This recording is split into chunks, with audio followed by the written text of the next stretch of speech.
Os mais importantes temas que afetam o cidadão. A discussão de ideias de forma aprofundada. O debate sério que ajuda você a entender os problemas que acontecem no Brasil e no mundo. Há mais de 10 anos no ar, levando a informação até você. Ideias em Debate. Meus amigos e minhas amigas, Ideias em Debate no ar. Hoje, muito especial, convidado amigo nosso, uma pessoa que tem um trabalho extraordinário pelo Brasil. Joseph Cury, presidente do SINP. Ele vai falar para nós, explicar como é que nasceu o SINP, para as demandas das pequenas e microempresas que muitas vezes ninguém ouvia, e depois com a voz forte do SINP. É impressionante o trabalho que vem sendo feito no nosso país. Nós vamos conversar sobre vários temas, inclusive parcerias. Nós estamos com o Mutirão do Emprego para, a partir de maio, desenvolver no Brasil, e vamos ver se nós fazemos uma parceria importante com o SINP. Mas nós temos que pensar grande no nosso país, num cenário hoje complexo. Pandemia, desemprego, fome, guerra lá na Rússia, mas que traz problemas para nós. E eleições que se avizinham, eleições polarizadas. Todos esses ingredientes, muitas vezes, traz adversidades e problemas. Mas nós estamos aqui, com certeza, para construir o Brasil de inclusão, de emprego, e com certeza de solidariedade. Muito obrigado pelo convite, ser aceito por você. Eu sei que a sua agenda é impressionante, a agenda desse companheiro e amigo. Mas eu queria que você começasse a falar um pouco quantos anos tem o SINP, como nasceu, porque hoje é uma realidade extraordinária. Não deve ter sido fácil o começo, mas hoje está nadando de braçada. Cury, as câmeras são suas. É um prazer estar aqui, obrigado pelo convite. E a vantagem da gente ficar velho é que a gente tem história para contar. E tentando responder um pouquinho como é que surge o SINP, por que surge o SINP? Se nós voltarmos 34 anos atrás, não se falava em micro e pequeno. Micro e pequena, para ser íntegro e honesto, começou a entrar no cenário quando Guilherme Afif, pela primeira vez na Associação Comercial que ele era presidente, ele trouxe o tema micro e pequena empresa, que precisava crédito na época, e foi uma briga que ele teve com o governo federal para ter acesso a crédito. Em 88, com a promulgação da Constituição, surge a categoria econômica na Constituição Federal, aliás, única categoria econômica que está na Constituição Federal, que é o tratamento diferenciado para micro e pequena empresa. Começamos um trabalho, ninguém falando de micro e pequeno totalmente abandonado no Brasil. No setor industrial nem se comenta na época, só dos grandes, etc. Aliás, até hoje, tirando o SINP e algumas outras raras e honrosas exceções, não se debate, não se discute o tema micro e pequeno. Mas a verdade foi dar voz e vez a micro e pequeno. Estruturamos, contratamos equipe de advogados, empresários, etc. Montamos o primeiro sindicato, que era o SINP, que era o Sindicato da Micro e Pequena Indústria. Aliás, o atual Sindicato da Micro e Pequena Indústria, que hoje, felizmente, já tem suas ramificações pelo Brasil. Estamos em vários estados e, graças a Deus, estamos crescendo. Agora, qual é o objetivo e por que o SINP? É um sindicato patronal voltado à luta e à defesa incondicional, com o único compromisso, micro e pequena indústria. Esse é o nosso papel. Respeitamos todos os outros. Claro que incomodamos muito, porque o cobertor sempre é curto. E quando você tira um cobertor para dizer, não, micro e pequeno não precisa ter, alguém está reclamando. E eu acho ótimo que isso aconteça, porque esta é a essência da democracia.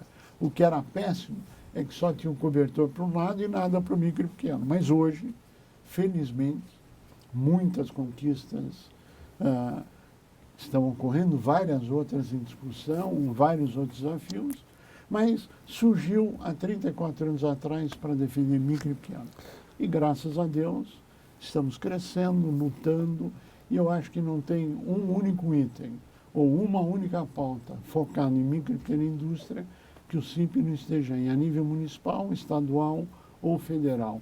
Claro que é um trabalho de toda uma equipe, não é um CURI, etc. O CURI é um pedaço dessa engrenagem, mas a engrenagem é você, que tem a micro ou uma pequena empresa industrial. Me diga uma coisa, hoje você falou que tem a nível nacional, mas ela tem o SIMP que você preside, ele tem, vamos dizer, desdobramentos, eles têm autonomia em outros estados, são SIMP de outros estados, ou são todos eles relacionados com o SIMP nacional?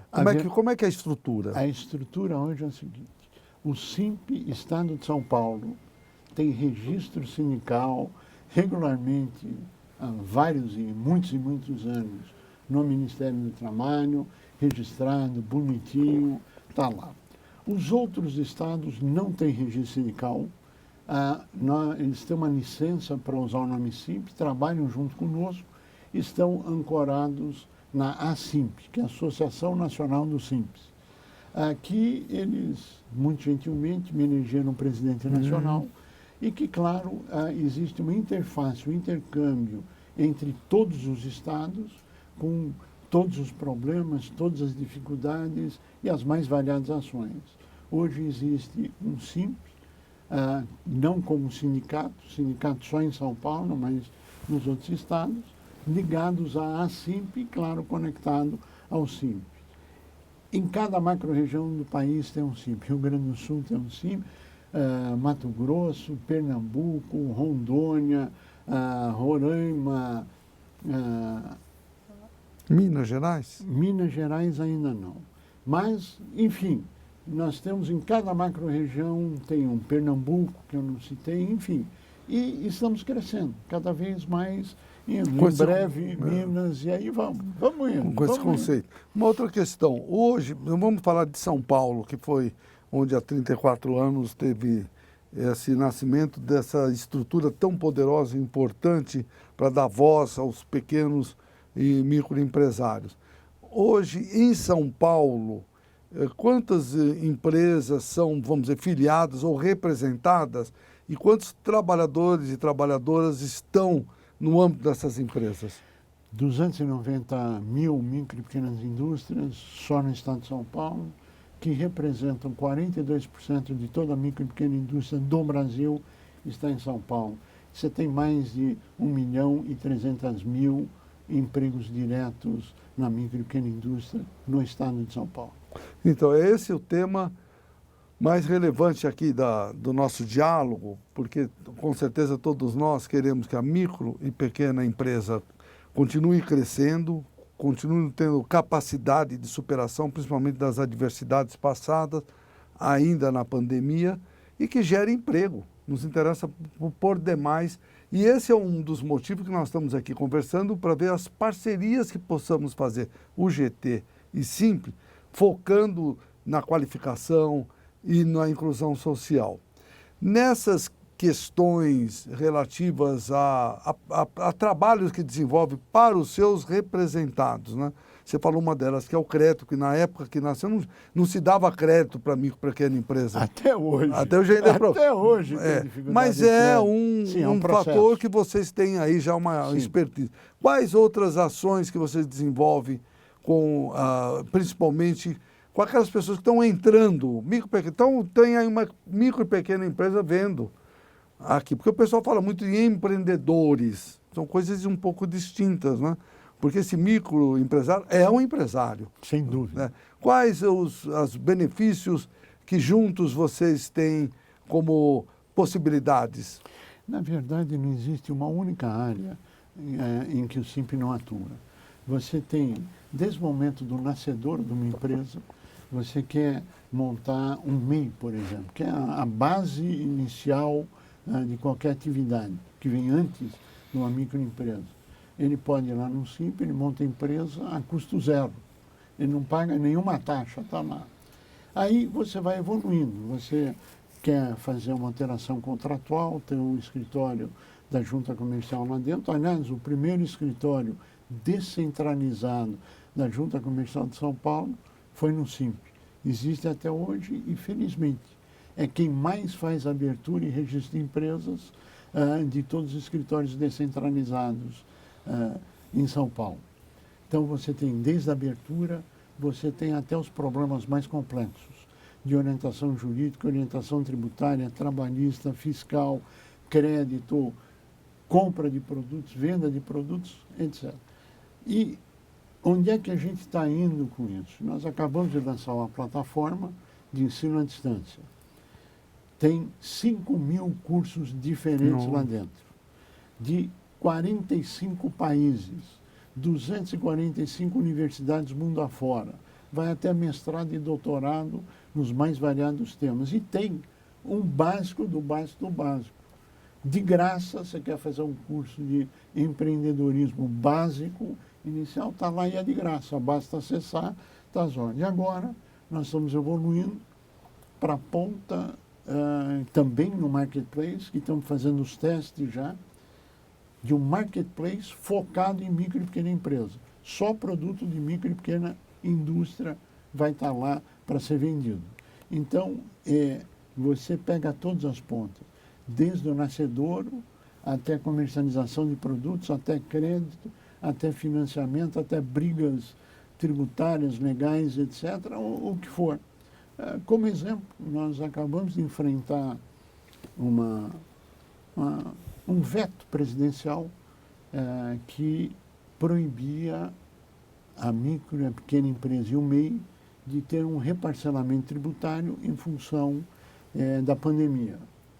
Foi vetado pelo senhor presidente em janeiro.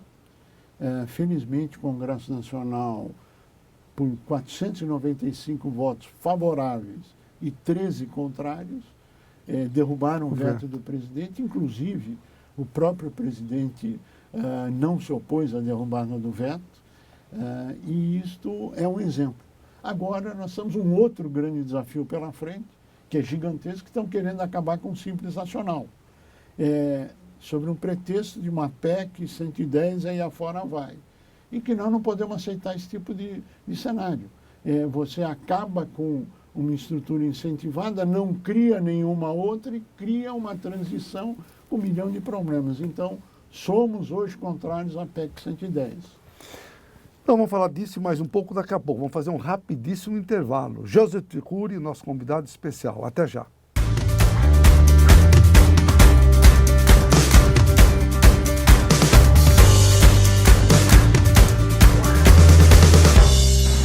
Meus amigos e minhas amigas, tenho uma boa notícia para vocês. O mutirão do emprego nacional, primeiro que vai ocorrer, dia 1º de maio. A UGT está preparada em todos os estados, as capitais, os municípios, para que a gente possa, de forma conjunta, trabalhar para a inclusão social. Já existe a vaga social.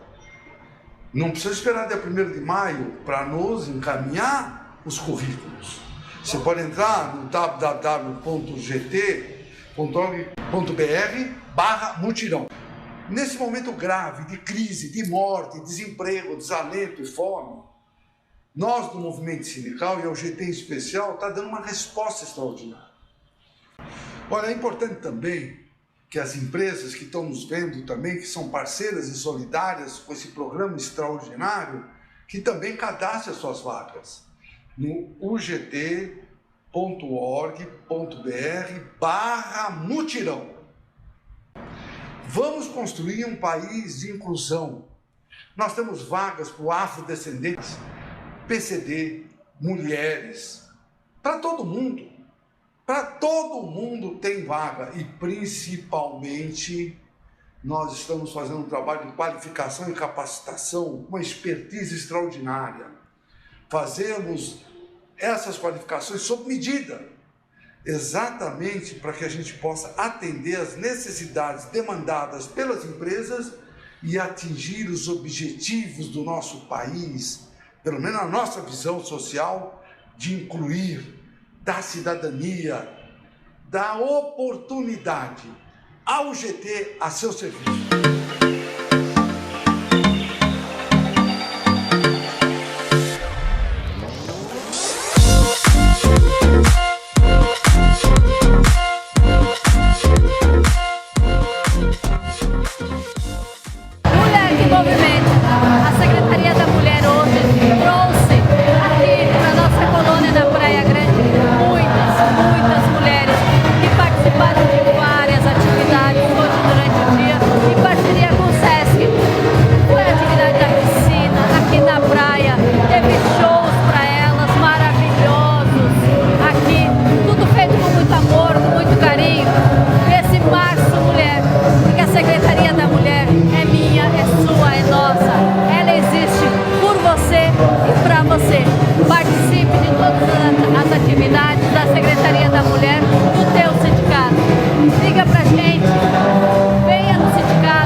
Meus amigos, minhas amigas, voltamos. Ideias em Debate. Joseph Tricuri, presidente do SIMP.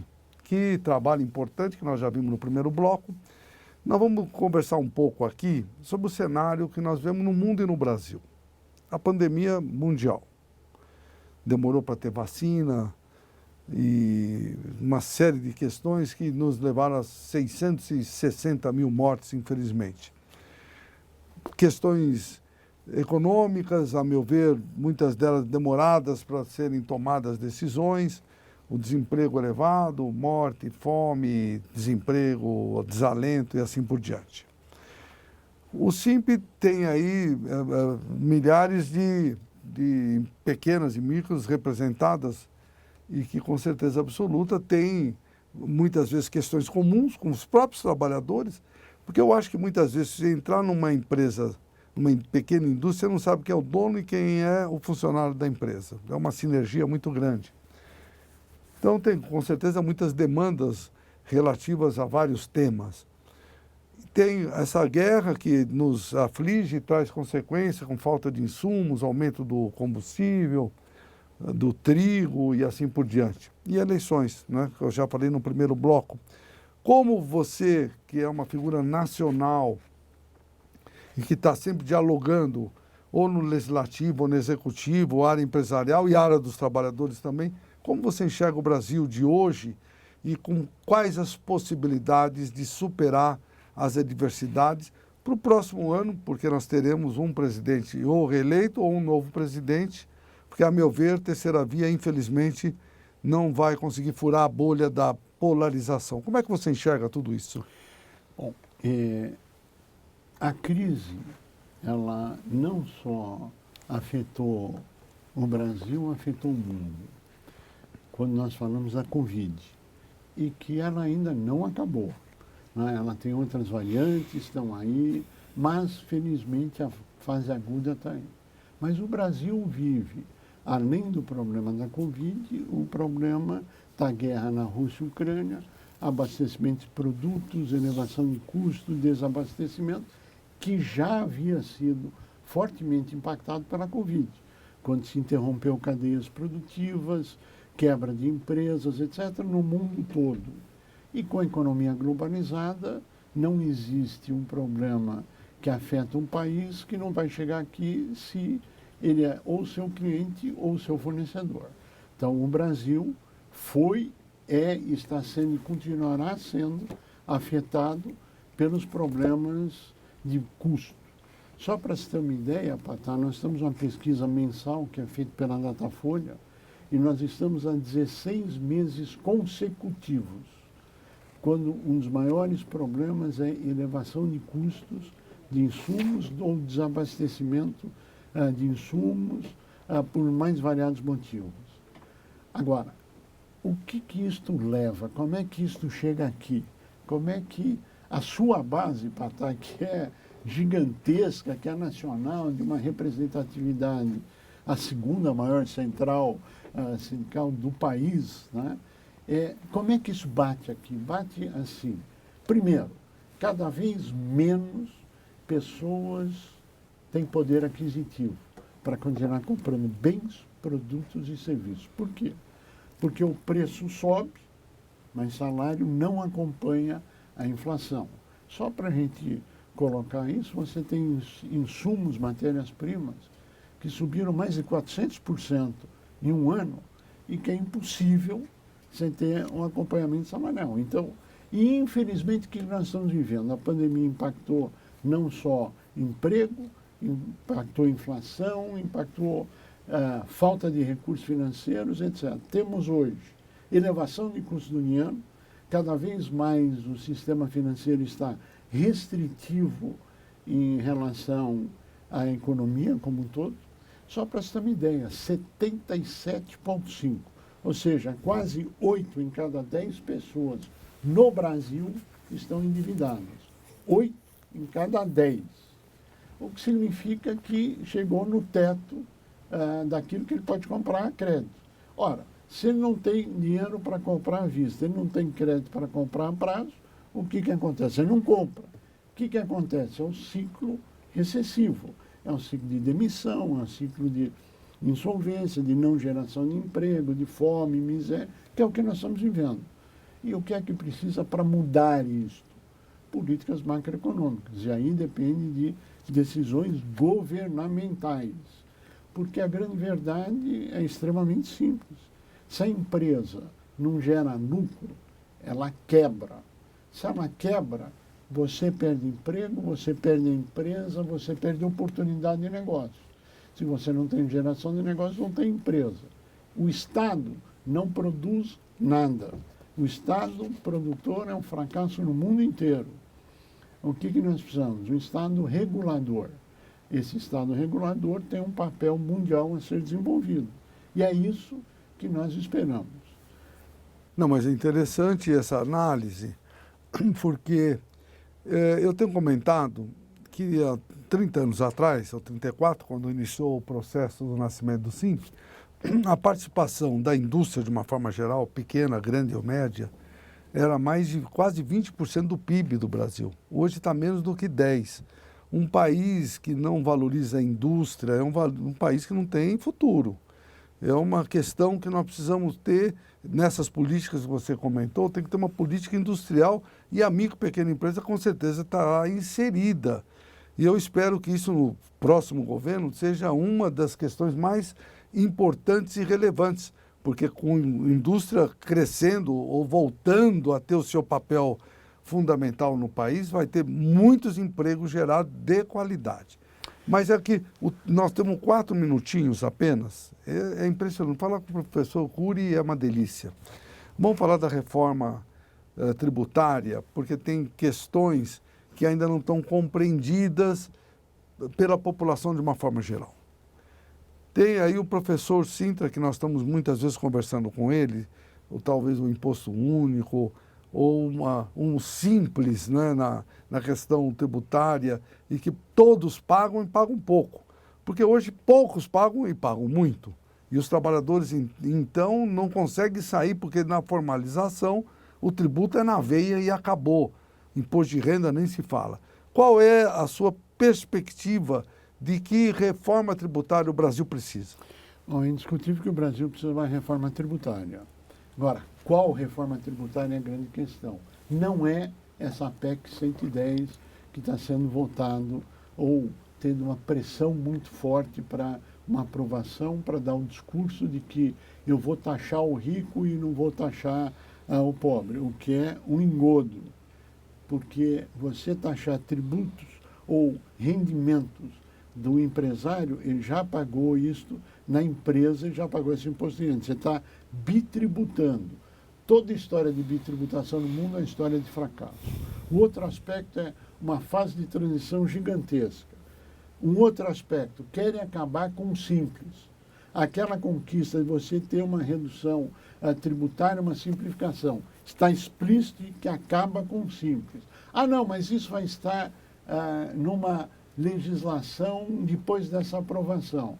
Você já viu esse filme? Eu já. Você já viu? Então a pergunta é, qual o caminho que nós queremos? Eu acho que o professor Marcos Sintra está fazendo um trabalho brilhante. Eu acho que tem uma coalizão hoje chamada Simples Brasil, que eu espero que continue trazendo resultados. Mas a grande verdade é o seguinte, nós temos que ter a coragem de dizer, no Brasil se paga muito imposto, é caro, é complicado e não funciona. Tem que ser extremamente simplificado, desburocratizado e fazer isso. Uma tributação pequena, muito pequena, e tem gente defendendo que essa tributação, se incidisse hoje sobre movimentação financeira, seria muito bom, num índice de 0,02 para cada microtransação, que é o que, por exemplo, o Flávio Rocha defende. Só para a gente terminar dentro de um minuto. Você tem um outro viés extremamente importante na nossa avaliação, que é o que acontece hoje. Por que os empregos foram para os outros países? Por que as fábricas fecharam e foram produzir e gerar emprego em outros lugares? Uma, carga tributária. Segundo, condição competitiva, infraestrutura. Terceiro, onde ela é bem-vindo. E o dinheiro só vai onde ele é bem-vindo. Onde ele é ameaçado, ele não vai, ele vai embora. E é o que nós vivemos com a globalização. Todo mundo colocou para fora. Qual o resultado? Hoje nós estamos tendo um refluxo disso, que é a desglobalização. Por quê? A pandemia mostrou que não funciona. Você depende de coisas lá fora, quando você pode produzir aqui. A questão é custo, competitividade e investimento. Mais uma vez, políticas macroeconômicas. Eu espero que o Brasil tenha a reforma tributária, que possa ser de forma simplificada e que tudo isso acabe. Por quê? O que você tem hoje? Produtos importados, muitos, milhares deles, milhões deles, chegam e não pagam um único real de imposto. Você tem empresas no Mercosul que colocam seu produto aqui com 1% de imposto, ao passo que o Parque Fabril brasileiro paga, para dizer bom dia, 34,5%. Então, a pergunta é como ser competitivo do portão para fora e do portão para dentro da sua fábrica. Muito obrigado, meu companheiro Cury. Se vocês quiserem mais informações, vai estar o telefone do SINP, site do SINP, para vocês verem as grandes ações que o SINP desenvolve no nosso país, para o bem do nosso país. Muito obrigado por ter aceito o convite e ter dado uma aula aqui para todos nós.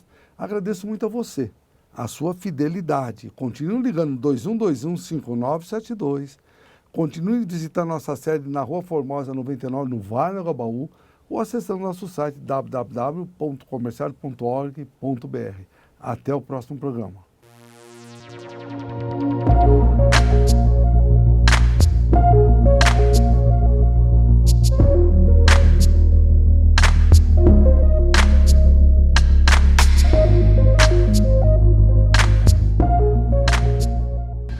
Os mais importantes temas que afetam o cidadão. A discussão de ideias de forma aprofundada. O debate sério que ajuda você a entender os problemas que acontecem no Brasil e no mundo. Há mais de 10 anos no ar, levando a informação até você. Ideias em Debate.